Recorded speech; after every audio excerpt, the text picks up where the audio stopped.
नमस्कार, कैसे हैं आप सभी। Welcome to Dream IAS. सभी को राधे राधे।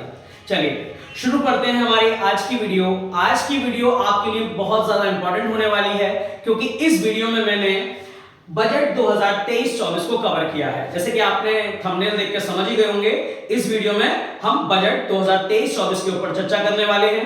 तो चलिए टाइम वेस्ट न करते हुए शुरू करते हैं बजट के बारे में। देखिए, बजट को शुरू करने से पहले मैं बस आपसे इतनी सी रिक्वेस्ट करना चाहूंगा कि वीडियो अगर आपको वाकई में अच्छी लगे ना तो लाइक करके जरूर जाना, कमेंट करके जरूर बताना कि वीडियो आपको कैसी लगी, ठीक है। और साथ ही साथ जो लोग इस चैनल को अभी तक सब्सक्राइब नहीं किए हुए हैं वो प्लीज इस चैनल को सब्सक्राइब कर लें, क्योंकि आने वाले समय में आपको बहुत ज्यादा मोस्ट इंपोर्टेंट वीडियोस प्रोवाइड कराने वाला हूं, ठीक है। तो वीडियो को लाइक करें, शेयर करें, कमेंट करें और चैनल को सब्सक्राइब कर लें।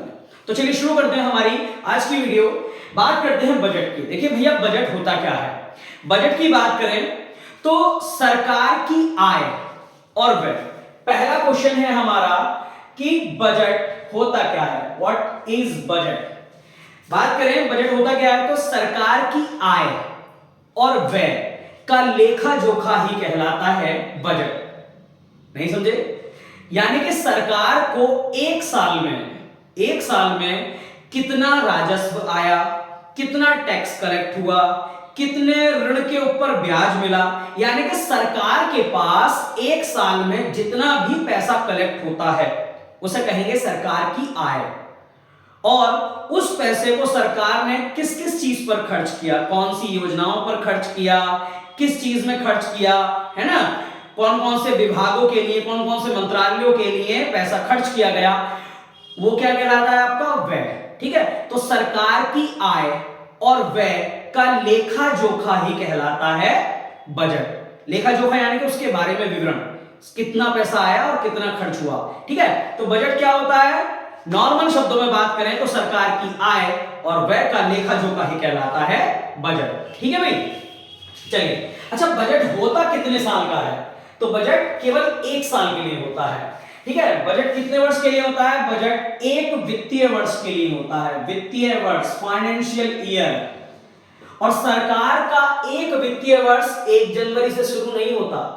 हमारा जो नॉर्मली वर्ष रहता है वो 1 जनवरी से लेकर 31 दिसंबर तक रहता है, लेकिन सरकार का एक वित्तीय वर्ष 1 अप्रैल से अगले वर्ष के 31 मार्च तक चलता है, ठीक है। सरकार का एक वित्तीय वर्ष कब से शुरू होता है, 1 अप्रैल से शुरू होता है और 31 मार्च तक। तो सरकार के एक वित्तीय वर्ष यानी कि 1 अप्रैल से 31 मार्च तक का की आय का लेखा जोखा, आय और व्यय का लेखा जोखा ही कहलाता है बजट, ठीक है। एक वर्ष का 1 अप्रैल से 31 मार्च तक की आय और व्यय का लेखा जोखा क्या कहलाता है, बजट। अच्छा चलो, अब बात करते हैं भैया कि बजट शब्द का प्रयोग संविधान के किस अनुच्छेद में किया गया है।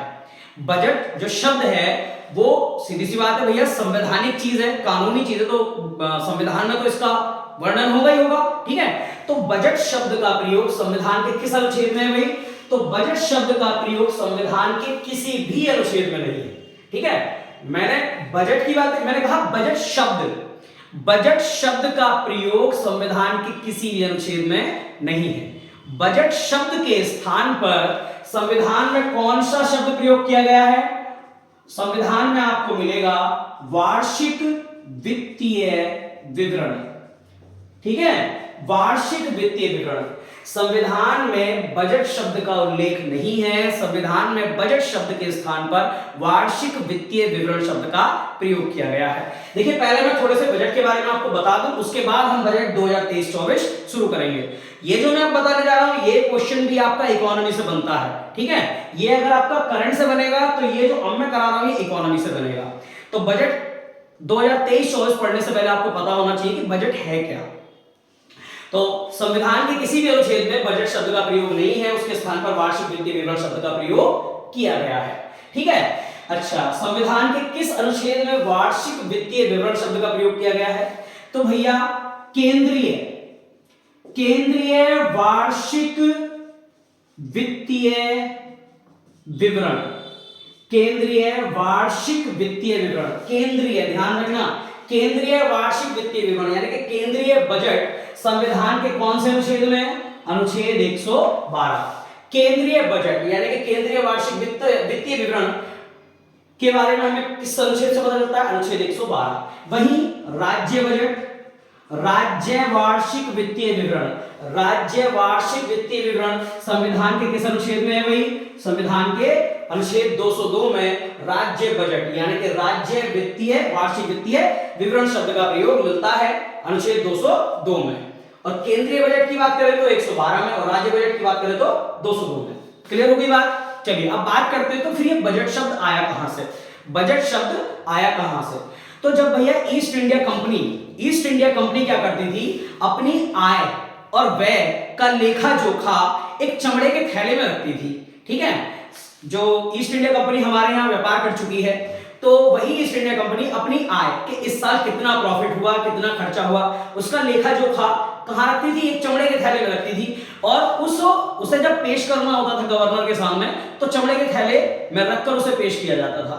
तो इसीलिए बजट शब्द का अर्थ क्या होता है? बजट शब्द का अर्थ, बजट शब्द का अर्थ होता है चमड़े का थैला। क्या होता है भाई? चमड़े का थैला। उस चमड़े का थैला ही क्यों कहेंगे इसे? क्यों? क्योंकि जिस चमड़े के थैले में ईस्ट इंडिया कंपनी अपना बजट पेश करती थी, उसे हम क्या कहते थे? उसे कहते थे बोगेट, बोगेट या बुजेट। समझे? ईस्ट इंडिया कंपनी अपने आय और व्यय का लेखा जोखा एक चमड़े के थैले में रखती थी, और उसको जब गवर्नर के सामने पेश करना होता था, तो चमड़े के थैले में ही पेश किया जाता था, जिसे क्या कहते हैं? फ्रेंच भाषा में उसे कहते हैं बुगेट या बोगेट। ठीक है, बुगेट या बोगेट। इसी शब्द से बना है बजट शब्द।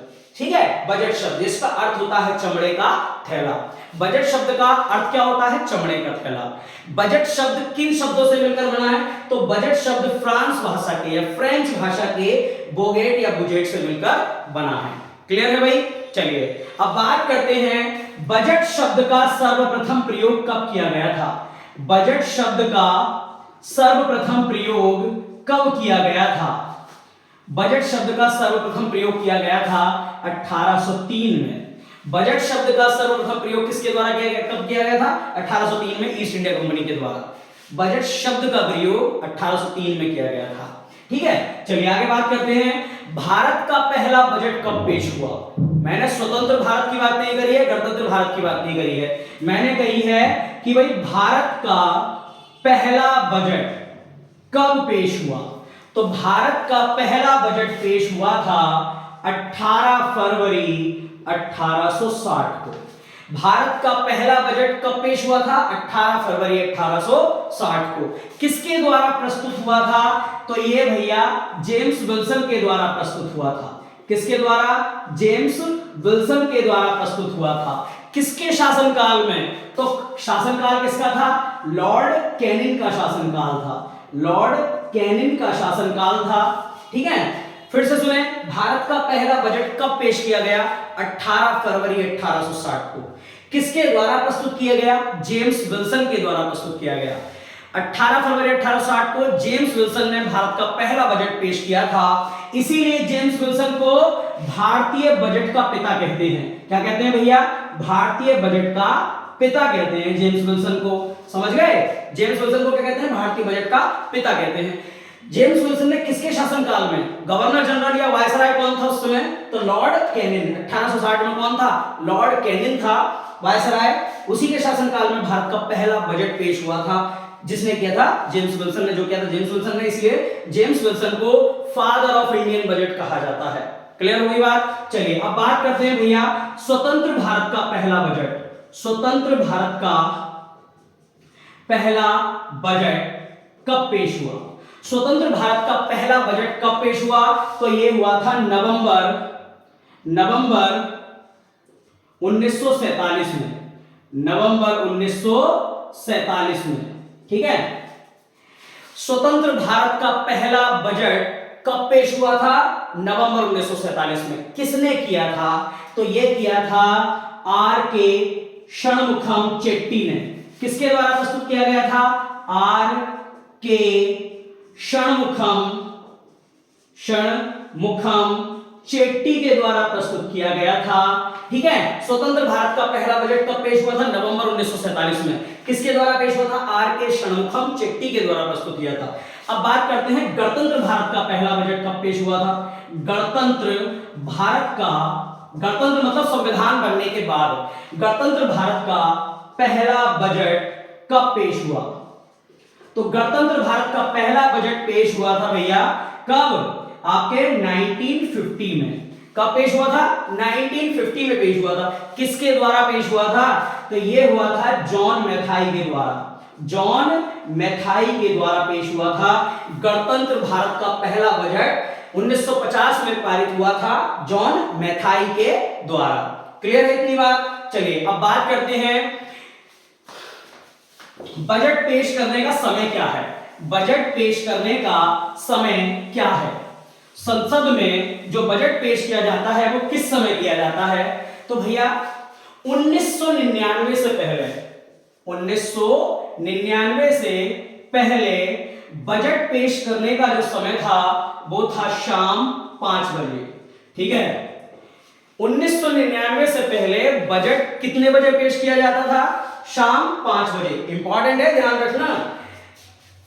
1999 से पहले शाम 5 बजे बजट पेश किया जाता था, लेकिन 1999 के बाद, 1999 के बाद कब कर दिया गया? ये सुबह 11 बजे कर दिया गया।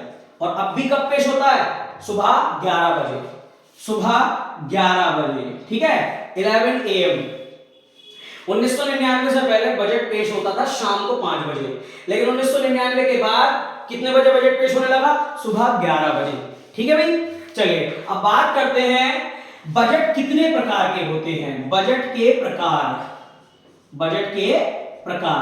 तो भैया 2017 तक, कब तक? 2017 तक 2 प्रकार के बजट होते थे।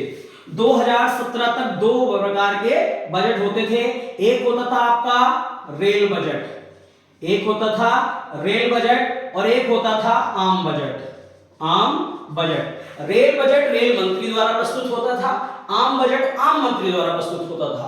ठीक है, 2016 तक तो अलग अलग प्रस्तुत हुए, लेकिन 2017 में इन दोनों बजटों को आपस में मिला दिया गया। रेल बजट और आम बजट को मिला दिया गया, जिसे आम बजट या साधारण बजट कहा जाता है, जिसे वित्त मंत्री द्वारा प्रस्तुत किया जाता है। ठीक है भाई, तो 2017 में रेल बजट और आम बजट को आपस में मिला दिया गया। क्लियर होगी बात? चलिए अब बात करते हैं थोड़ी सी बजट के किन लोगों के द्वारा बजट पेश किया गया है, कैसे कैसे। ठीक है, चलिए उधर का मिटा नहीं तो मैंने कोई बात नहीं। बात करते हैं भारत की पहली महिला वित्त मंत्री कौन थी? भारत की पहली महिला वित्त मंत्री, भारत की पहली महिला वित्त मंत्री। ठीक है, तो भैया भारत की पहली महिला वित्त मंत्री कौन? इंदिरा गांधी। इंदिरा गांधी। ठीक है, भारत की पहली महिला वित्त मंत्री इंदिरा गांधी। ठीक है भाई, आगे बात करते हैं भारत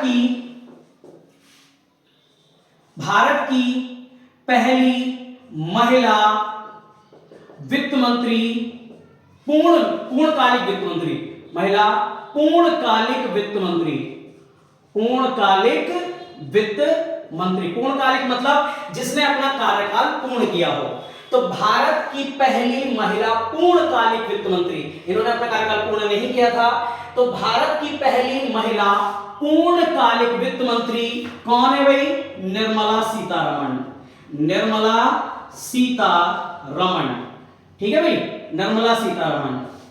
भारत की पहली महिला वित्त मंत्री इंदिरा गांधी, भारत की पहली महिला पूर्णकालिक वित्त मंत्री निर्मला सीतारमण। ठीक है भाई, चलिए अच्छा, ऐसे कितने प्रधानमंत्री हैं जिन्होंने अपने पद पर रहते हुए अतिरिक्त प्रभार के रूप में, एक वित्त मंत्री के रूप में बजट पेश किया? ठीक है, 3 प्रधानमंत्री ऐसे रहे हैं, 3 प्रधानमंत्री ऐसे रहे हैं जिन्होंने अपने पद पर रहते हुए बजट पेश किया था। कौन कौन से 3 प्रधानमंत्री हैं भाई? एक तो है आपके पंडित नेहरू, पंडित जवाहरलाल नेहरू। दूसरे हैं राजीव गांधी, दूसरे नंबर पर आएंगे इंदिरा गांधी, इंदिरा गांधी। ठीक है, और तीसरे नंबर पर आएंगे राजीव गांधी। ये तीन वो प्राइम मिनिस्टर हैं जिन्होंने अपने प्रधानमंत्री पद पर रहते हुए अतिरिक्त प्रभार के रूप में वित्त मंत्री का भी काम किया और बजट पेश किया। ठीक है, तो तीन प्रधानमंत्री ऐसे रहे हैं, पंडित नेहरू, इंदिरा गांधी और राजीव गांधी, जिन्होंने प्रधानमंत्री पद पर रहते हुए बजट पेश किया था। अच्छा, ये क्वेश्चन आपका आ चुका है कि अब तक सबसे ज्यादा बार बजट किसने पेश किया है? अब तक सबसे ज्यादा बार बजट किसने पेश किया है भैया? तो वो है मोरारजी देसाई। सर्वाधिक बार बजट मोरारजी देसाई। क्वेश्चन बनेगा आपसे कि अब तक सबसे ज्यादा बार बजट किसने पेश किया है? तो मोरारजी देसाई। कितनी बार बजट पेश किया भाई मोरारजी देसाई ने? 10 बार। 10 बार बजट पेश किया था मोरारजी देसाई ने। सर्वाधिक बार बजट पेश करने वाले व्यक्ति हैं मोरारजी देसाई। क्लियर है भाई? चलिए आगे बात करें।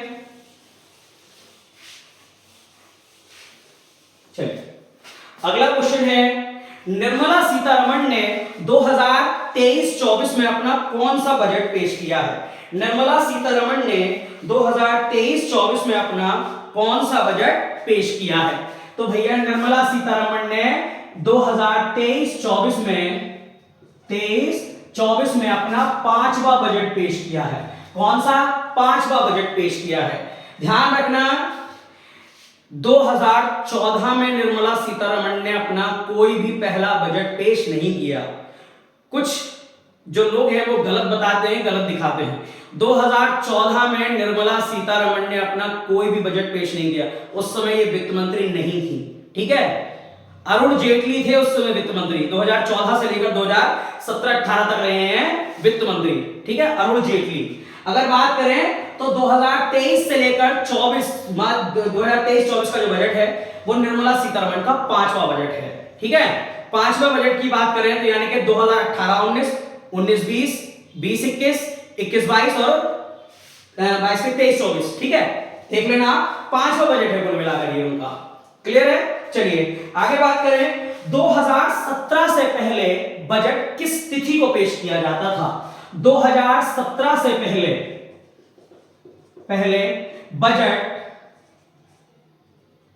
बजट की तिथि।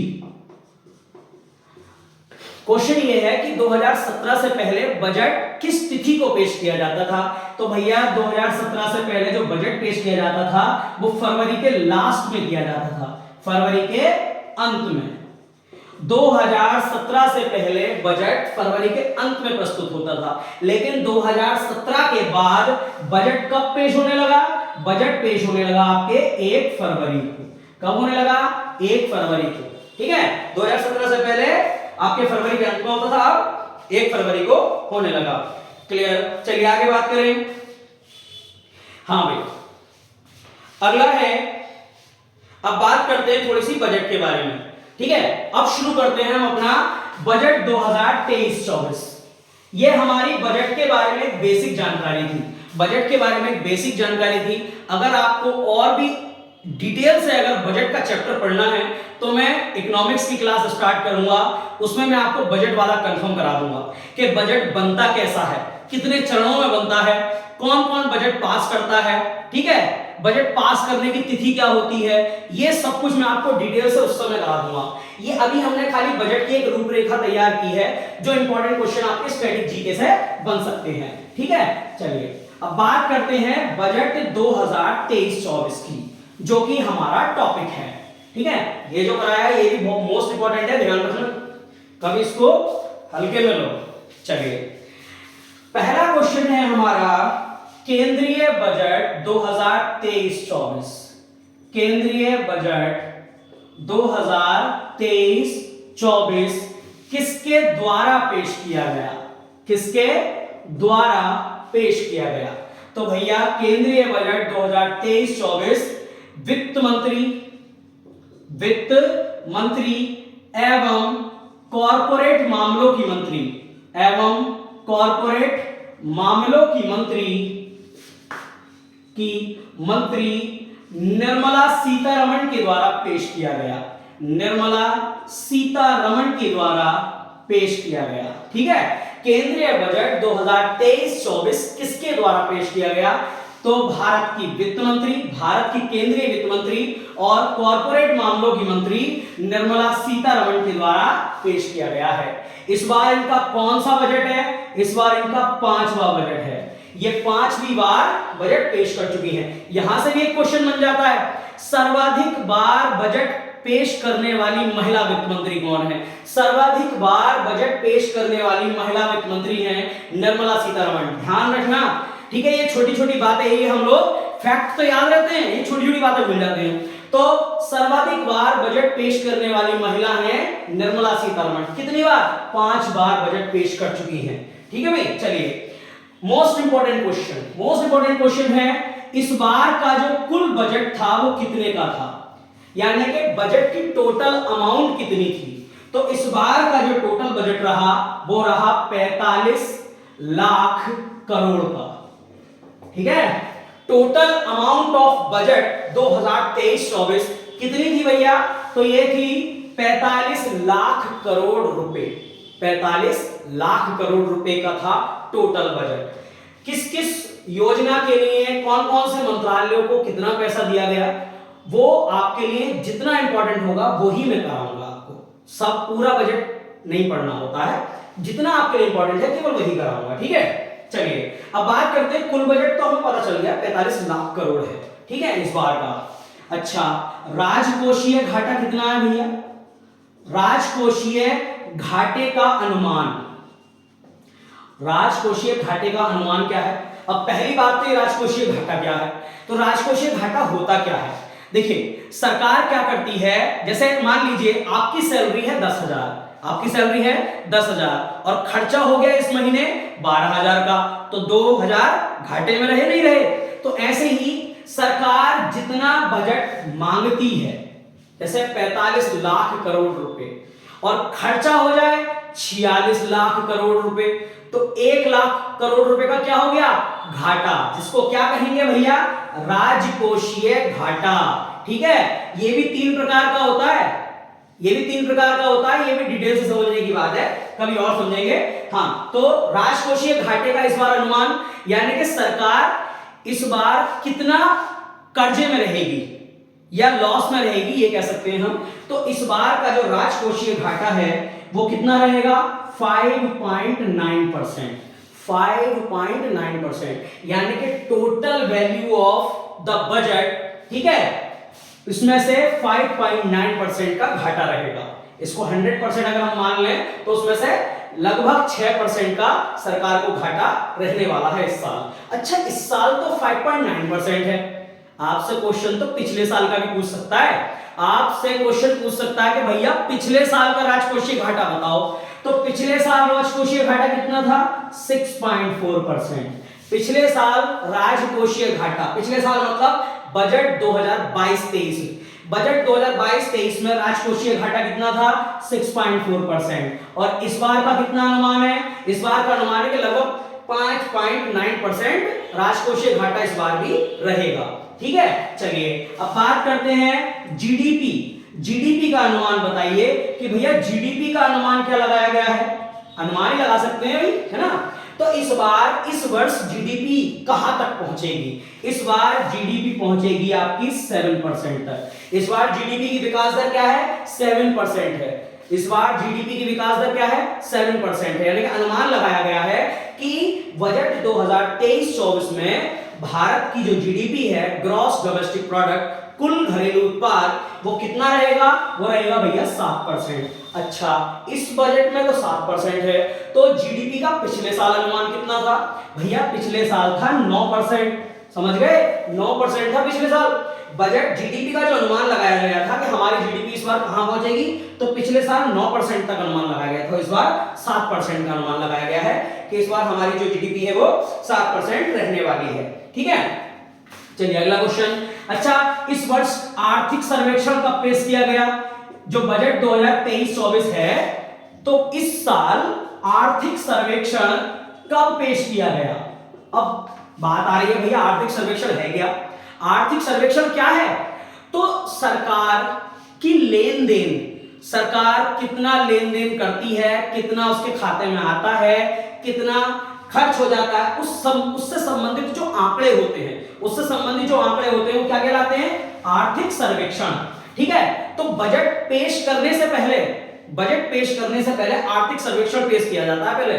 तो आर्थिक सर्वेक्षण कब पेश किया गया? तो भैया हर बार आर्थिक सर्वेक्षण कब पेश किया जाता है? बजट से एक दिन पहले, बजट से एक दिन पूर्व वित्त मंत्री द्वारा बजट पेश करने से एक दिन पहले क्या पेश किया जाता है? आर्थिक सर्वेक्षण। और बजट कब पेश किया गया है? बजट पेश किया गया है भैया 1 फरवरी को। तो आर्थिक सर्वेक्षण कब पेश किया गया था? 31 जनवरी को। आर्थिक सर्वेक्षण बजट पेश करने से एक दिन पहले किया जाता है। बजट पेश होता है 1 फरवरी को, तो आर्थिक सर्वेक्षण हर साल पेश होगा 31 जनवरी को। क्लियर है? चलिए आगे बात करें। अच्छा, 2023 का जो बजट है इसे हमने क्या नाम दिया है? 2023 का जो बजट है इसे हमने क्या नाम दिया है? 2023 के बजट को हमने एक नाम दिया है, वो क्या नाम है? 2023 के बजट को हमने नाम दिया है अमृतकाल का बजट। अमृतकाल का बजट। ठीक है, अब भैया ये अमृतकाल क्या है? अमृतकाल क्या है? तो भारत सरकार ने या नरेंद्र मोदी सरकार ने 2022 से लेकर 2047 तक, यानी कि टोटल 25 वर्षों तक का जो समय है उसे क्या घोषित कर दिया है? अमृतकाल। आपको पता होगा जो इस बार का स्वतंत्रता दिवस मनाया गया था, गणतंत्र दिवस की बात नहीं कर, स्वतंत्रता दिवस की, ठीक है, तो आपने सुना होगा अमृत महोत्सव के बारे में। ठीक है, तो 2022 से लेकर 2047 तक का जो समय रहेगा वो क्या रहेगा? अमृतकाल। ध्यान रखना, 2022 से लेकर 2047 तक का जो समय है उसे सरकार ने क्या घोषित कर दिया है? अमृतकाल। और ये अमृतकाल का पहला बजट था, ध्यान रखना, अमृतकाल का पहला बजट था। सरकार ने 2022 से लेकर 47 तक यानी कि 25 वर्षों के लिए जो समय होगा उसे हम सरकार ने क्या घोषित कर दिया है? अमृतकाल। और ये अमृतकाल का पहला बजट था 2023-24। बजट 2023-24 अमृतकाल का पहला बजट है भैया, ध्यान रखना। ठीक है, चलिए। अच्छा, अमृतकाल कह तो दिया सरकार ने कि 2022 से लेकर 47 तक अमृतकाल रहेगा, इसके लिए कुछ सोचा भी है? तो बिल्कुल, अमृतकाल के लिए विजन, अमृतकाल के लिए विजन मतलब सरकार के क्या उद्देश्य है अमृतकाल के लिए? अमृतकाल मतलब 2022 से लेकर 47 तक का जो समय रहेगा अमृतकाल, उसके लिए सरकार की क्या क्या सोच है। ठीक है, तो भैया पहली सोच क्या है? पहली सोच है युवाओं पर विशेष ध्यान दिया जाएगा। युवाओं पर विशेष ध्यान दिया जाएगा। बहुत चिल्ला रहे हो ना, नौकरी ना मिल रही, ठीक है, बुरा मत मानना, ऐसे कहना। ठीक है, युवाओं पर, वो बात सच भी है, युवाओं पर विशेष ध्यान दिया जाएगा। ठीक है, चलिए आगे बात करें। अमृतकाल का पहला विजन, पहला उद्देश्य क्या है भैया? कि सरकार युवाओं पर विशेष ध्यान देगी। दूसरा क्या है? दूसरा है रोजगार सृजन। ठीक है, दूसरा उद्देश्य क्या रखा सरकार ने? अमृतकाल के लिए रोजगार का सृजन करेगी, यानी कि ज्यादा से ज्यादा रोजगार पैदा करेगी। मेरा कहना नहीं है, ये सरकार का कहना है। ठीक है, चलिए आगे बात करें। अगला है, क्या करेगी सरकार? अगला है सुदृढ़ और स्थिर आर्थिक वातावरण, ये आपके बजट में ये सब। ठीक है, कभी सोचो तो 2022 से लेकर 2047 तक का जो समय है वो अमृतकाल है। अमृतकाल का इस बार पहला बजट था। ठीक है, तो सरकार अमृतकाल के लिए क्या क्या सोच रही है भाई? अमृतकाल के लिए सोच रही है युवाओं पर विशेष ध्यान दिया जाएगा भैया, रोजगार में सृजन करेगा, यानी कि रोजगार में सृजन किया जाएगा, रोजगार बढ़ाए जाएंगे। और तीसरा क्या सोचा है? सुदृढ़ और स्थिर आर्थिक विकास। सुदृढ़ यानी कि मजबूत और स्थिर आर्थिक विकास यानी कि ना डोलने वाला। आपने सुना होगा कि पैसे के रेट गिर गए, जीडीपी गिर गई है ना, महंगाई बढ़ रही है, तो इस चीज को देखते हुए सरकार ने क्या किया है? स्थिर आर्थिक वातावरण। स्थिर मतलब ना तो पैसा गिरेगा ना जीडीपी गिरेगी, स्थिर रहेगी, स्थिर रहेगी, ठीक है, मजबूत और स्थिर आर्थिक वातावरण। ये क्या है? ये तीनों ही अमृतकाल के लिए विजन है, अमृतकाल के लिए उद्देश्य है, ठीक है भाई। चलिए अब बात करते हैं थोड़ी सी आगे की। अगला क्या है? अगला है, इस बार बजट में एक शब्द प्रयोग किया गया है जिसका नाम है सप्तऋषि। क्या नाम है भाई? सप्तऋषि, ठीक है। इस बार बजट में एक शब्द प्रयोग किया गया है जिसका नाम है सप्तऋषि, यानी कि सरकार ने इस बजट में 7 ऐसे पॉइंट बताए हैं जिस पर सरकार विशेष रूप से ध्यान देगी, ठीक है, विशेष रूप से ध्यान देगी। भैया कौन से वो 7 पॉइंट हैं जिन्हें सप्तऋषि कहा गया है? तो भाई पहला है आपका समावेशी विकास। समावेशी विकास, सरकार क्या करेगी भैया? समावेशी विकास पर ध्यान देगी। समावेशी विकास का मतलब समानता के साथ विकास। जो गरीब है वो गरीब ना रह जाए, ठीक है, एक जो क्या कहते हैं, एक समाज में जो स्तर बना हुआ है वो बेहतर हो सके, जो गरीब है वो गरीब ना रह जाए, इसीलिए समानता के साथ विकास होगा, ठीक है। चलिए आगे बात करें। दूसरा है वंचितों को वरीयता। वंचितों को वरीयता, ठीक है। वंचितों को वरीयता का मतलब यहां पर जिन लोगों को वरीयता नहीं मिल पा रही है, जिन लोगों को किसी प्रकार का लाभ नहीं मिल पा रहा है, उन्हें क्या कहेंगे? वंचित, ठीक है। उन लोगों को वरीयता दी जाएगी, उन लोगों को लाभ प्रदान किया जाएगा। देखिए यहां मैं किसी वर्ग की बात नहीं कर रहा हूं कि कोई जनरल से होगा, कोई एससी एसटी से होगा, कोई ओबीसी से होगा। यहां बात केवल एक शब्द की चल रही है, वंचित। चाहे वो किसी भी आपके कैटेगरी से हो, ठीक है, वंचित होगा तो उसे वरीयता अवश्य मिलेगी। क्लियर है? चलिए आगे बात करें। ऐसा सरकार का कहना है भाई, ठीक है। अगला है बुनियादी ढांचा। बुनियादी ढांचा और एवं निवेश। बुनियादी ढांचा एवं निवेश। बुनियादी ढांचा मतलब इंफ्रास्ट्रक्चर डेवलपमेंट और इन्वेस्टमेंट। इंफ्रास्ट्रक्चर का मतलब, इंफ्रास्ट्रक्चर मतलब भैया पहली बात गरीबी दूर करना, ठीक, दूसरी बात भूखमरी दूर करना, तीसरी बात स्वास्थ्य अच्छा करना, चौथी बात लोगों को रोजगार प्रदान करना। यानी कि जो बेसिक नीड्स है ना लोगों की, जो बेसिक नीड्स हैं जिनके बिना इंसान नहीं रह सकता, पहला रोटी कपड़ा और मकान, तीसरा चौथा शिक्षा, पांचवा स्वास्थ्य, ठीक है। इन सब चीजों को क्या कहते हैं? बुनियादी ढांचा। बेस तो इन्हीं चीजों से तैयार होता है ना, रोटी कपड़ा मकान शिक्षा स्वास्थ्य। बेस तो हम किसी चीज की नींव डालेंगे तो इससे डालेंगे। तो ये क्या है? बुनियादी ढांचे को मजबूत किया जाएगा। सप्तऋषि का तीसरा पॉइंट है, बुनियादी ढांचे को, इंफ्रास्ट्रक्चर को डेवलप किया जाएगा और निवेश को बढ़ावा दिया जाएगा ताकि बड़ी बड़ी कंपनियां आए और भारत में निवेश करें, लोग निवेश करें, ठीक है। चलिए अगला क्या है भैया? क्षमता का विस्तार। क्षमता का विस्तार होगा, ठीक है, जितनी कैपेसिटी होगी उससे बढ़कर काम किया जाएगा, क्षमता का विस्तार होगा। अगला क्या है भैया? हरित विकास। हरित विकास, हरित विकास का मतलब सोलर एनर्जी, ठीक है, वायु जो क्या कहते हैं विंड एनर्जी, इन चीजों पर ध्यान दिया जाएगा। हरित विकास का मतलब सूर्य से प्रकाश, सूर्य के प्रकाश से लाइट वगैरह का सिस्टम, और पवन चक्की, पवन चक्की का नाम सुना होगा, हवा के द्वारा इलेक्ट्रिसिटी पैदा करना। जो पानी का बहाव होता है, जब वो पानी उस पर गिरता है तो टरबाइन से बिजली प्राप्त करना, इसे क्या कहेंगे? हरित विकास, ठीक है। यानी कि नेचुरल तरीके से एनर्जी प्राप्त करना कहलाएगा हरित विकास। हरित विकास होगा, ठीक है।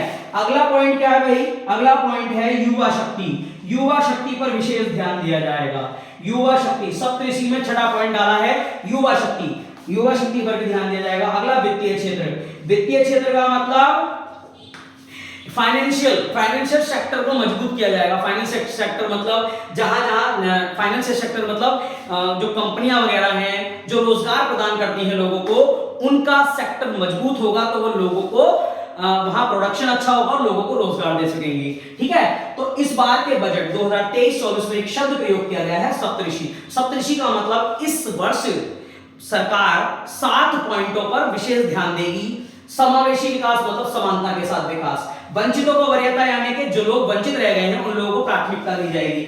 बुनियादी ढांचा यानी कि इंफ्रास्ट्रक्चर डेवलप करना, ठीक है, जो लोगों की न्यूनतम आवश्यकताएं हैं वो उनको प्रदान करना। क्षमता का विकास यानी कि अपनी कैपेसिटी बढ़ाना। हरित विकास यानी कि जो नेचुरल रिसोर्सेज हैं, जो नेचुरल तरीके हैं एनर्जी प्राप्त करने के, वो प्राप्त करना। युवा शक्ति पर ध्यान देना और वित्तीय क्षेत्र को मजबूत करना, फाइनेंस सिस्टम को मजबूत करना। ठीक है भाई, चलिए आगे बात करें। चलिए अब बात करते हैं कि किस मंत्रालय को कितना पैसा मिला। हमें सारे मंत्रालयों के बारे में जानकारी नहीं रखनी, हमें केवल जो इंपॉर्टेंट है केवल उन्हीं की जानकारी रखनी है जहां से हमारा क्वेश्चन बनेगा। ठीक है भैया, चलिए बात करते हैं कौन से मंत्रालय को कितना पैसा मिला या किस चीज को कितना। पहली बात आ रही है, पहली चीज है रक्षा मंत्रालय। रक्षा मंत्रालय, रक्षा मंत्रालय को बजट 2023-24 में कितना पैसा मिला है भाई? 5.94 लाख करोड़। ठीक है, रक्षा मंत्रालय को कितना पैसा मिला है? 5.94 लाख करोड़। ठीक है, चलिए आगे बात करें।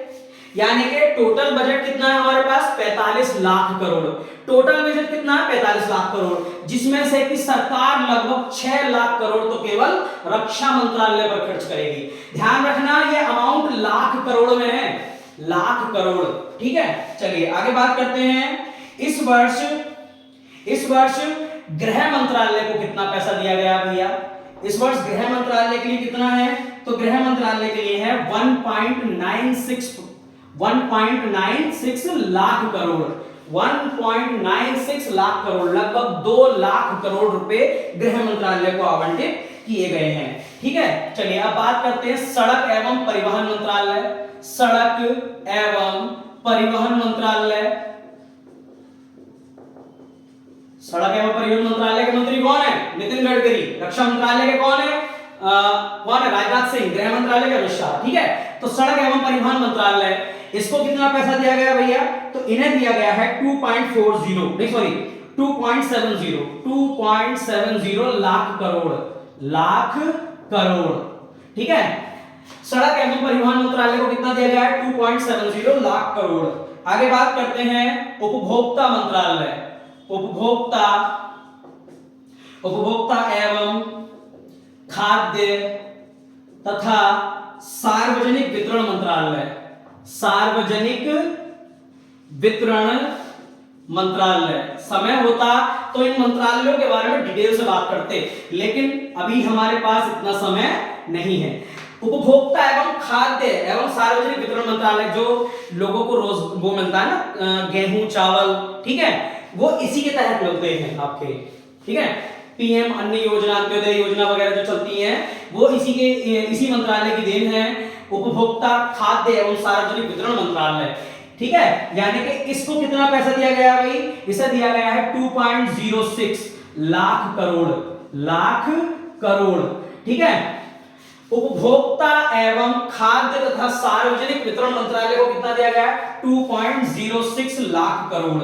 आगे बात करते हैं रसायन एवं उर्वरक मंत्रालय। रसायन एवं उर्वरक मंत्रालय। रसायन एवं उर्वरक मंत्रालय, ठीक है, केमिकल एंड फर्टिलाइजर मिनिस्ट्री को कितने रुपए दिए गए हैं भाई? इन्हें दिए गए हैं 1.78 लाख करोड़। 1.78 लाख करोड़। मैं गारंटी देता हूं इतना डिटेल से नहीं होगा, और होगा तो इतनी सरल भाषा में नहीं होगा। बिल्कुल आपको समझाते हुए चल रहा हूं, बस आप समझते चले जाएं और नोट जरूर करें। ठीक है, चलिए आगे बात करते हैं कृषि एवं किसान कल्याण मंत्रालय। कृषि एवं किसान कल्याण मंत्रालय,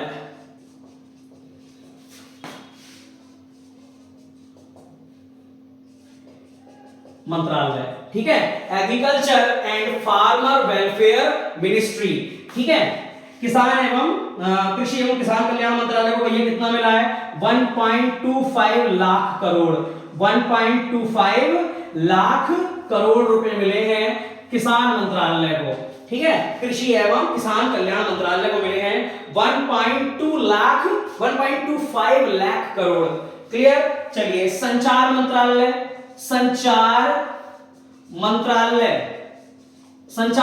को कितने मिले हैं भाई?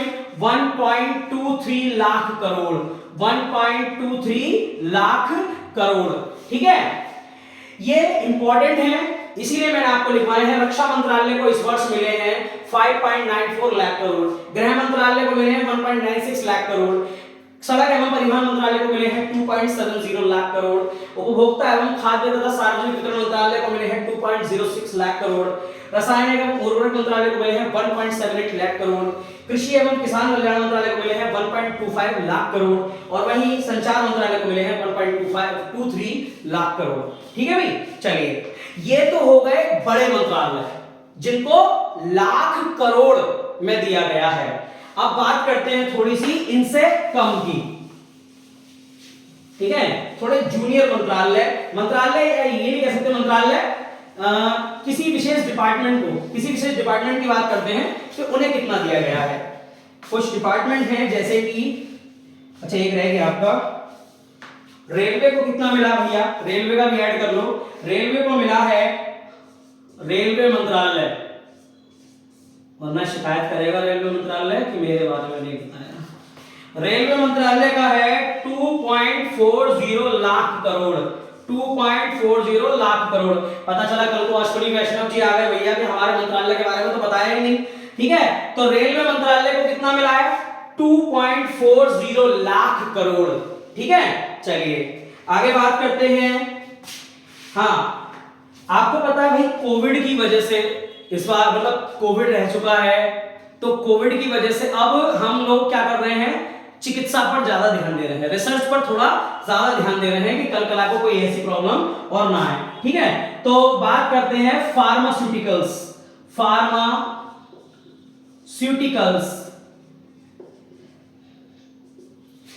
उद्योग। फार्मास्यूटिकल्स उद्योग को कितना पैसा दिया गया है भाई? तो मैं थोड़ा इधर ले देता हूं, ये तो उतार लिया होगा आप लोगों ने, नहीं उतारा हो तो बैक करके पॉज करके स्क्रीनशॉट ले लें। ठीक है, चलो हाँ, अब बात करते हैं भाई कि फार्मास्यूटिकल्स को कितना मिला है। फार्मास्यूटिकल्स, तो फार्मास्यूटिकल्स उद्योग को कितना रुपया दिया गया है? अभी तक हमने देखा लाख करोड़ में, अब लाख करोड़ में नहीं देखना, ध्यान रखना, अब केवल करोड़ में देखना है। तो फार्मास्यूटिकल्स को दिए गए हैं 1250 करोड़। 1250 करोड़ दिए गए हैं। फार्मास्यूटिकल्स को कितने दिए गए भैया? 1250 करोड़। अच्छा, इस साल तो 1250 करोड़ दिए, पिछले साल कितने दिए थे? तो पिछले साल केवल 100 करोड़ दिए थे। पिछले साल कितने दिए थे? 100 करोड़ दिए थे पिछले साल, और इस बार 1250 करोड़, 250 करोड़ इसमें बढ़ा दिए हैं। ठीक है भाई। चलिए दूसरा बात करते हैं जल जीवन मिशन। आपको पता होगा कि भैया हर घर जल अभियान के तहत जल जीवन मिशन चलाया गया है। ठीक है, हर घर जल पहुंच सके, भारत के प्रत्येक गांव में जल की सुविधा हो सके, नल के पानी की, तो इसीलिए जल जीवन मिशन चलाया गया था। तो जल जीवन मिशन की बात करें तो जल जीवन मिशन को कितने मिले हैं भाई? 7000 करोड़। समझ रहे हो? 7000 करोड़ मिले हैं जल जीवन मिशन को। अच्छा, इस वर्ष तो जल जीवन मिशन को 7000 करोड़ मिल गए। पिछले साल कितने मिले थे? पिछले साल 1000 कम मिले थे। 1000 रुपए नहीं, 1000 करोड़ कम मिले थे, यानी कि 6000 करोड़ रुपए मिले थे भैया पिछले साल। ठीक है, 7000 करोड़ मिले इस बार, पिछले साल कितने मिले थे जल जीवन मिशन को? 6000 करोड़ रुपए, बस, ज्यादा नहीं। ठीक है, चलिए अगला है एकलव्य मॉडल आवासीय स्कूल। एकलव्य मॉडल आवासीय स्कूल, ये क्या है इसके बारे में हम आगे चर्चा करेंगे। ठीक है, एकलव्य मॉडल आवासीय स्कूल, इसको कितना मिला भैया? तो इसको मिला है कितना? 5943 करोड़, बस, ज्यादा नहीं, 5943 करोड़ मिले हैं एकलव्य मॉडल आवासीय स्कूल को, ताकि बच्चों की शिक्षा सुधर सके, बच्चों की जो बेसिक नीड्स हैं, जैसे कि मिड डे मील वगैरह या और भी पौष्टिक आहार वगैरह, ठीक है, और बच्चों की शिक्षा में सुधार के लिए, टेक्निकल शिक्षा को बढ़ावा देने के लिए कितने दिए गए? मात्र 5,943 करोड़ रुपए दिए गए हैं। चलो इस बार तो 5,943 करोड़ दे दिए, पिछली बार कितने दिए थे भाई इन्होंने? तो पिछली बार दिए थे 2,000 करोड़ रुपए। कितने दिए थे? 2,000 करोड़ दिए थे। और इस बार कितने हो गए? लगभग 4,000 करोड़ बढ़ गए हैं। इस बार 4,000 करोड़ ज्यादा दिए हैं, ठीक है। चलिए, प्रधानमंत्री नरेंद्र मोदी की सबसे सफलतम योजना मेरे हिसाब से कौन सी है? प्रधानमंत्री आवास योजना। इसे कितने मिले हैं भाई?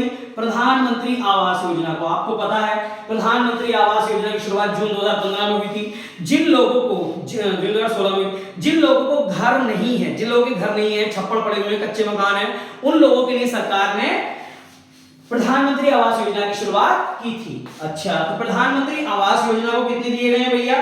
तो प्रधानमंत्री आवास योजना को दिए गए हैं मात्र 7 लाख, सॉरी, नवासी 79 है, 79, ठीक है। 79,590 करोड़। कितने? 79,590 करोड़ रुपए दिए गए हैं। किसे दिए गए हैं? 79,590 करोड़ रुपए ये दिए गए हैं प्रधानमंत्री आवास योजना के लिए। प्रधानमंत्री आवास योजना के लिए 79,590 करोड़। अच्छा, इस बार तो दे दिए 79,590 करोड़। पिछली बार कितने दिए थे? तो पिछली बार दिए थे 48,000 करोड़। पिछले साल, पिछले बजट में कितने दिए थे?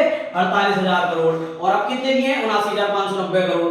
लगभग 40 करोड़ ज्यादा, लगभग 40 करोड़ ज्यादा, 40 ही हो गया ना, 40,000 करोड़, ठीक है, 40,000 करोड़, सॉरी। चलिए, पांचवी की बात करें तो अगली है पीएम किसान योजना, प्रधानमंत्री किसान योजना। मैथ में थोड़ा वीक हूं, सबको पता है, ठीक है। प्रधानमंत्री किसान योजना, प्रधानमंत्री किसान योजना को भैया कितने मिले हैं? तो ज्यादा नहीं, बस 2.2 लाख करोड़ मिले हैं। 2.2 लाख करोड़ मिले हैं। जो लोग कहते हैं कि किसानों के लिए सोचा नहीं जाता, तो भैया देख लो कितने कितने मिले हैं तुम्हें, ठीक है। 2.2 लाख करोड़ रुपए मिले हैं इस वर्ष के बजट में प्रधानमंत्री किसान योजना को, ठीक है। चलिए, अच्छा, एक स्कीम और चलाई थी प्रधानमंत्री नरेंद्र मोदी ने, उज्ज्वला योजना, जिसके तहत बीपीएल परिवारों को, बिलो पॉवर्टी लाइन, यानी कि गरीब परिवारों को फ्री निशुल्क एलपीजी सिलेंडर के कनेक्शन दिए जा रहे थे, ठीक है। तो भैया उज्ज्वला योजना को कितना पैसा दिया गया है? उज्ज्वला योजना को दिया गया है, नहीं, कनेक्शन होंगे, सॉरी, इसमें कनेक्शन के दिए गए हैं, इसमें अमाउंट का जिक्र नहीं है। 9.6 करोड़ कनेक्शन होंगे इस बार, 9.6 करोड़ कनेक्शन, ठीक है, दिए जाएंगे इस वर्ष। कितने कनेक्शन दिए जाएंगे? 9.6 करोड़ कनेक्शन दिए जाएंगे। उज्ज्वला योजना की बात करें तो ये सबसे पहले उज्ज्वला योजना फर्स्ट जो थी वो चली थी आपकी बलिया से, और उज्ज्वला योजना 2.0 चली है कहां से? महोबा से, ठीक है। तो उज्ज्वला योजना के तहत इस वर्ष जो गरीब लोग हैं, जिनके पास कनेक्शन नहीं है, ठीक है, एलपीजी के, उन्हें 9.6 करोड़ लोगों को कनेक्शन दिए जाएंगे, ठीक है भाई। चलिए, अब बात करते हैं थोड़ी सी और योजनाओं की। इन्हें आपने उतार लिया होगा, स्क्रीनशॉट ले लीजिए। चलिए, और बात करें आगे, जो कुछ और प्रमुख योजनाएं हैं, जैसे कि प्रधानमंत्री गरीब कल्याण अन्न योजना, प्रधानमंत्री गरीब कल्याण अन्न योजना,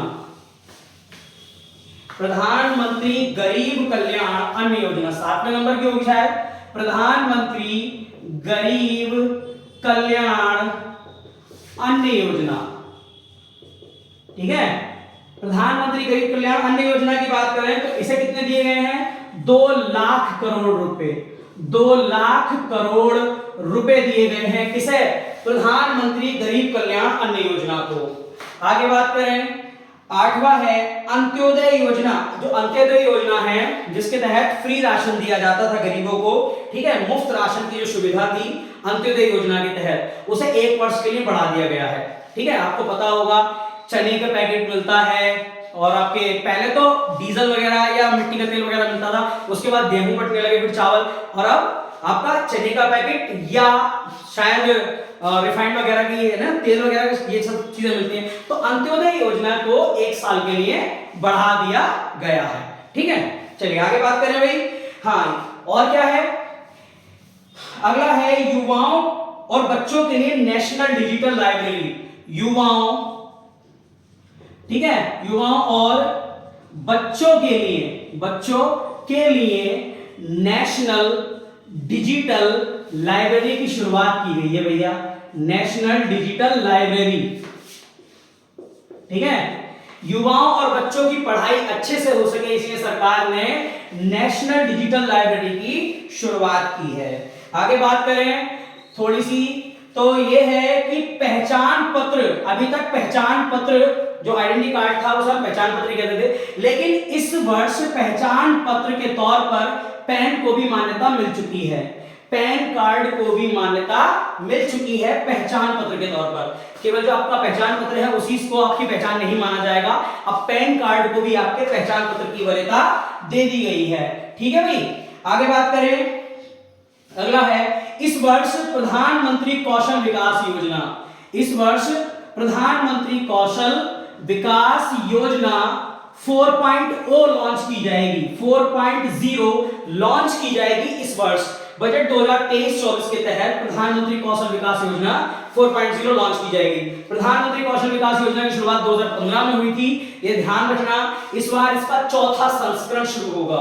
प्रधानमंत्री कौशल विकास है क्या, तो बच्चों को, जो युवा हैं, उन युवाओं को कौशल प्रदान किया जाता है। कौशल मतलब फ्री में कंप्यूटर, ठीक है, और मशीनरी, और लड़कियों को सिलाई कढ़ाई, इसी के साथ साथ मोबाइल रिपेयरिंग वगैरह, इन सब चीजों का ज्ञान बच्चों को फ्री दिया जाता है। कौन सी योजना के तहत, प्रधानमंत्री कौशल विकास योजना के तहत, और इस वर्ष इसका चौथा संस्करण लॉन्च होगा।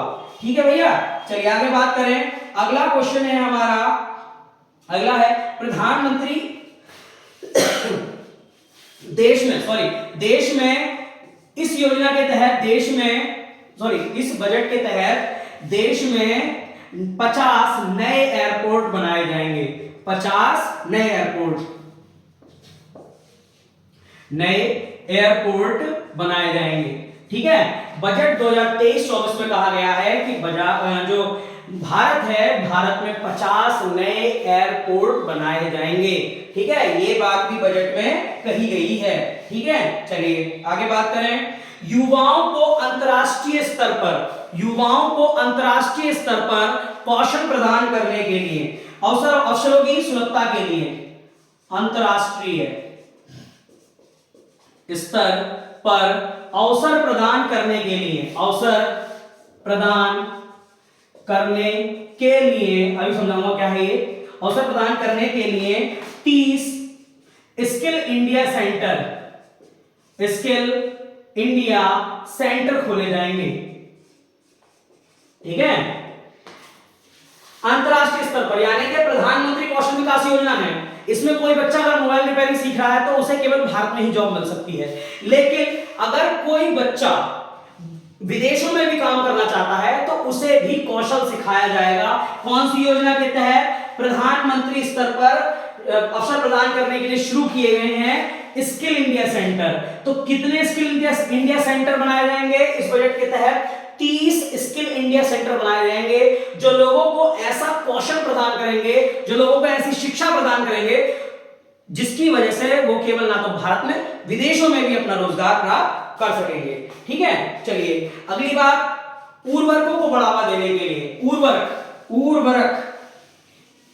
उर्वरक यानी कि जैविक वगैरह, ये नहीं यूरिया फर्टिलाइजर वगैरह। ठीक है, इन चीजों का विकल्प, आपको पता है यूरिया वगैरह इस्तेमाल करने से, ठीक है, दिन ब दिन कोई ना कोई रोग या कुछ भी, इन चीजों को बढ़ावा मिलता है। तो इसीलिए वैकल्पिक उर्वरक का मतलब आप जैविक खाद वगैरह में प्रयोग कर सकते हैं। ठीक है, तो वैकल्पिक की बात करें तो वैकल्पिक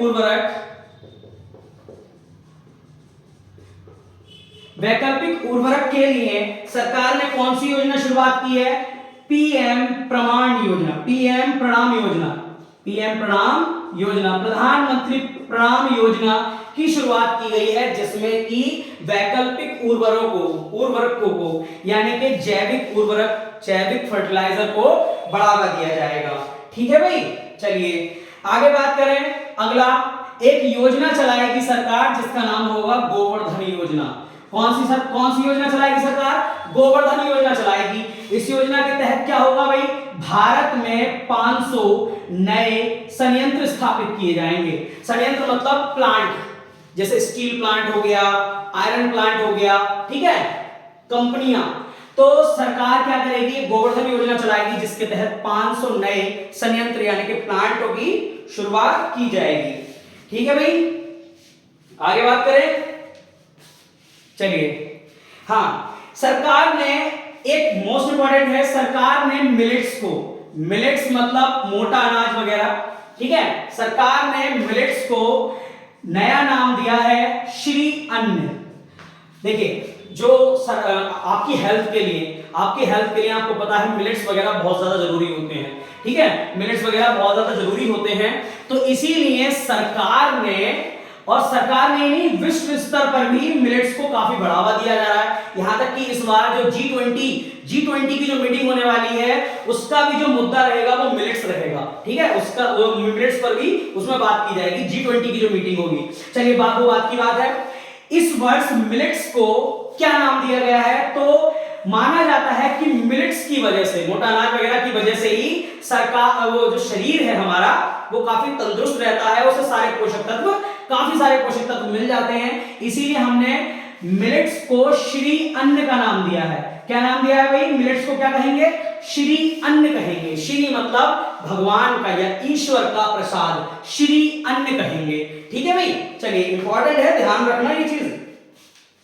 चलिए, और कुछ रहा तो नहीं है? हाँ भाई, अब बात करते हैं कि सरकार को पैसा मिलता कहां से है। इतना खर्च कर रही है सरकार करोड़ों में, तो सरकार को भैया पैसा मिलता कहां से है। हमने व्यय की तो बात कर ली, एक्सपेंडिचर की तो बात कर ली कि कितना रुपया कहां खर्च होगा, ये आया कहां से है, इसके बारे में भी बात कर लेते हैं। ठीक है, इसके बारे में भी बात कर लेते हैं। चलिए, अगर बात करें सरकार की कुल प्राप्तियों की, तो सरकार की कुल प्राप्तियों का जो 34% हिस्सा है, जो 34% हिस्सा है, वो कहां से आता है? ऋण से, ऋण एवं अन्य देयताओं से। सरकार जो लोन वगैरह प्रोवाइड कराती है दूसरे देशों को, राज्यों को, उससे क्या मिलता है? इंटरेस्ट मिलता है, जिसकी वजह से जो टोटल हमने अभी तक पैसा देखा, वो पैसा कहां से आता है भैया? उसका 34% भाग वहां से आता है, ऋण वगैरह से। अगर बात करें 17% भाग, ठीक है, 17% भाग कहां से आता है? तो 17% भाग जो आता है वो आता है जीएसटी से, जीएसटी एवं अन्य कर से। जीएसटी है, गुड्स एंड सर्विस टैक्स, और इसके अलावा और भी कुछ कर हैं जो क्या करते हैं? सरकार की जितनी भी आय होती है उसका 70% योगदान करते हैं, 17% योगदान करते हैं, 17% योगदान करते हैं। बाकी के 17% का योगदान, बाकी 15% का योगदान, 15% का योगदान कहां से होता है भाई? निगम कर से। जो कॉर्पोरेट टैक्स होते हैं, जितनी भी कंपनियां होती हैं वो अपना टैक्स देती हैं, उसे क्या कहेंगे? निगम कर। निगम कर कंपनियों पर लगने वाला एक वार्षिक कर है, वहां से कितना पैसा मिलता है सरकार को? 15%, ठीक है, 15%। और 15% कहां से मिलता है? और 15 मिलता है आयकर से, इनकम टैक्स। इनकम टैक्स से कितना मिलता है सरकार को? 15%, ठीक है, 15%। आगे बात करें 7% कहां से मिलता है? ये थोड़ा सा बड़ा कर देंगे। हाँ, 7% कहां से मिलता है? 7% मिलता है केंद्रीय उत्पाद शुल्क, केंद्रीय उत्पाद शुल्क से। ठीक है भाई, सरकार को 34% जो पैसा है, इतना बजट हमने देखा, इस बजट का 34% पैसा कहां से मिलता है? सरकार जो ऋण देती है वहां से मिलता है। 17% कहां से मिलता है? जीएसटी वगैरह से। 15% कहां से मिलता है? निगम कॉर्पोरेट टैक्स से। 15% कहां से मिलता है? आयकर के रूप में। 7% कहां से मिलता है? केंद्रीय उत्पाद शुल्क के रूप में। और बाकी जितना बचा वो अन्य है, जो प्रमुख थे वो मैंने आपको करा दिए, बाकी अन्य में लिख दीजिए। जितना भी बचा माइनस करके वो आप अन्य में लिख दीजिए, कितना % अन्य से मिलता है। ठीक है भाई, चलिए क्लियर हो गया? अब थोड़ी सी लास्टली बात कर लेते हैं हम टैक्स के बारे में, थोड़ी सी बात करेंगे, ज्यादा नहीं, क्योंकि वीडियो मुझे पता है काफी लंबी हो गई है। दोस्तों ध्यान रखना, वीडियो भले ही लंबी हो गई है, लेकिन मैंने पूरी कोशिश ये की है कि आपका बजट का कोई क्वेश्चन ना छूटे।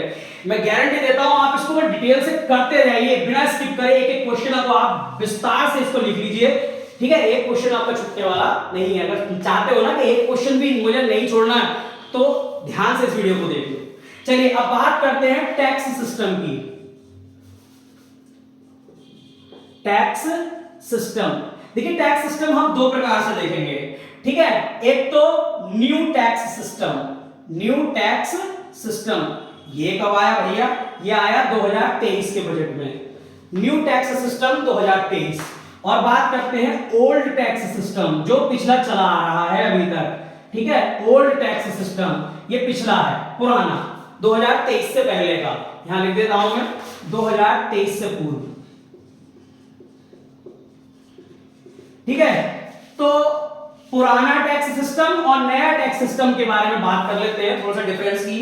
तो नए टैक्स सिस्टम के तहत अगर आपकी इनकम 0 से लेकर 3 लाख रुपए पर साल है, अगर आप 0 से लेकर 3 लाख रुपए तक कमा रहे हैं नए टैक्स के अंतर्गत, तो आपको कोई भी टैक्स नहीं देना, तो आपको कोई भी टैक्स नहीं देना, निल, ठीक है?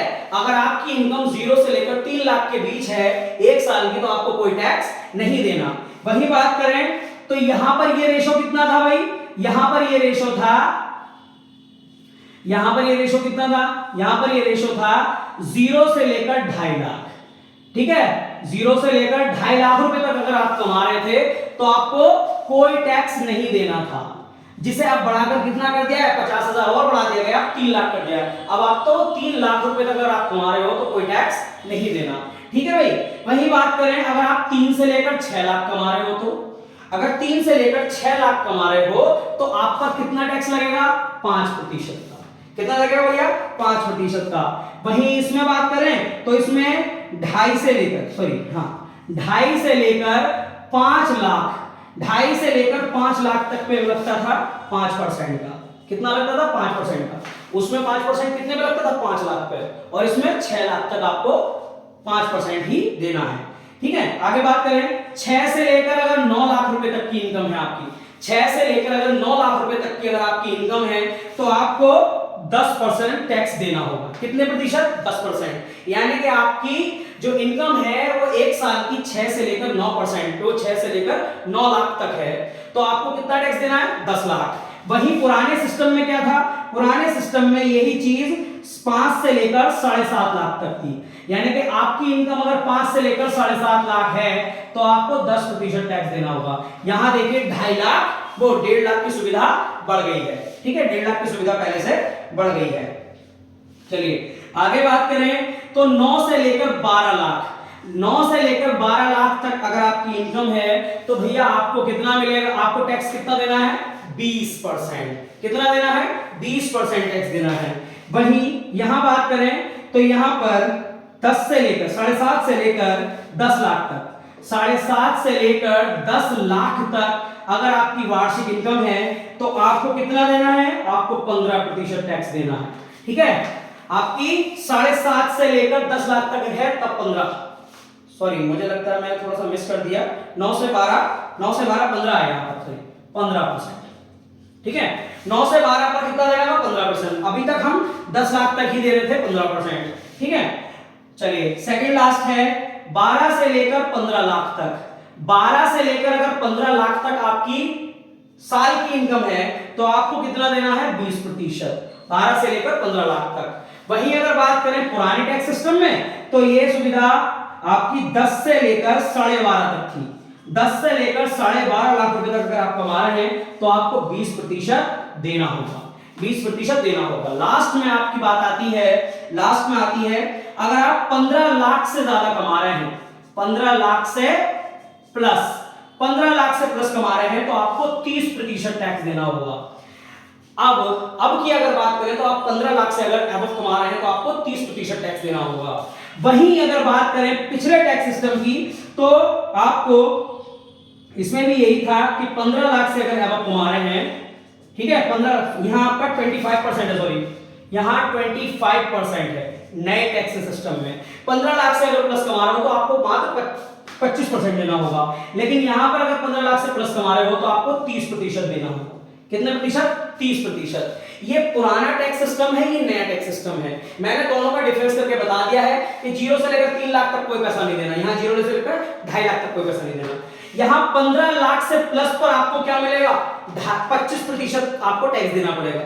यहाँ 15 लाख से प्लस पर आपको 30% टैक्स देना पड़ता था, अब कितना कर दिया? 25%। ठीक है भैया, तो देखिए ये तो था हमारा बजट, ठीक है। इसमें हमने बजट 2023-24 कवर करा बहुत डिटेल से, और क्वेश्चन वाइज करा ताकि आपको ज्यादा प्रॉब्लम ना हो। मैंने क्वेश्चन वाइज कराया कि कौन सी योजना को कितना पैसा, कौन सी मंत्रालय को कितना पैसा, कौन से विभाग को कितना पैसा, ठीक है, कहां-कहां से पैसा आया, कैसे टैक्स सिस्टम है, टैक्स होता क्या है, सब वगैरह वगैरह आपको मैंने सब करा दिया है, ठीक है।